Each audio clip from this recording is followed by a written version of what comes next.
അസ്സലാമു അലൈക്കും വറഹ്മത്തുള്ളാഹി. ചില ആളുകളെ നമുക്ക് കാണാൻ വേണ്ടി പറ്റും. അവരുടെ കളിയിലായാലും കാര്യത്തിലായാലും അവരെപ്പോഴും അള്ളാഹുവിനെ സ്തുതിച്ചുകൊണ്ടിരിക്കുന്ന ആളുകളായിരിക്കും. ചില ആളുകൾ ഫുട്ബോൾ കളിക്കിടയിൽ അവരെ വിജയാഹ്ലാദം ആഘോഷിക്കുന്ന സമയത്ത് അവർ സുജൂദ് ചെയ്യുന്നത് കാണാം. മറ്റു ചില ആളുകൾ ഗോളടിക്കുന്ന സമയത്ത് വിരൽ മുകളിലോട്ട് ഉയർത്തി അള്ളാഹുവിന് തക്ബീർ ഉയർത്തുന്നത് കാണാം.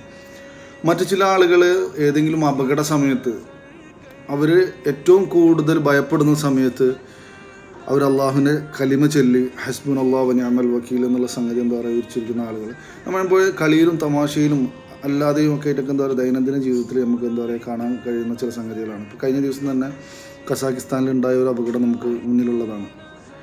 അവർ അവസാന സമയത്തും സ്വന്തം ഭാര്യയ്ക്ക് അയച്ചു കൊടുത്തൊരു വീഡിയോയിൽ ഒരു സഹോദരൻ കലിമ ചൊല്ലി ഇത് അള്ളാഹുവിൻ്റെ വിധിയാണെന്നും ആ വിധിയെ ഞാൻ സദാ സന്തോഷത്തോടു കൂടി ഞാൻ സ്വീകരിക്കുന്നു എന്നുള്ള ഒരു ദൃഢനിശ്ചയമുണ്ടല്ലോ. അൽഹംദുലില്ലാ അല ബിദിക്രില്ലാഹി തുത്മഇന്നുൽ ഖുലൂബ്. അതായത് നിങ്ങൾ ഏത് സമയത്താണെങ്കിലും നിങ്ങൾ അള്ളാഹുവിനെ സ്മരിച്ചുകൊണ്ടിരിക്കുക എന്നുള്ള ഒരു അപാരമായിട്ടുള്ളൊരു സന്ദേശം ഉണ്ടല്ലോ. കളിയിലായാലും കാര്യത്തിലായാലും തമാശയിലായാലും എല്ലാത്തിലായാലും. ഇൻഷാ അല്ലാഹ് എല്ലാവർക്കും നല്ലത്.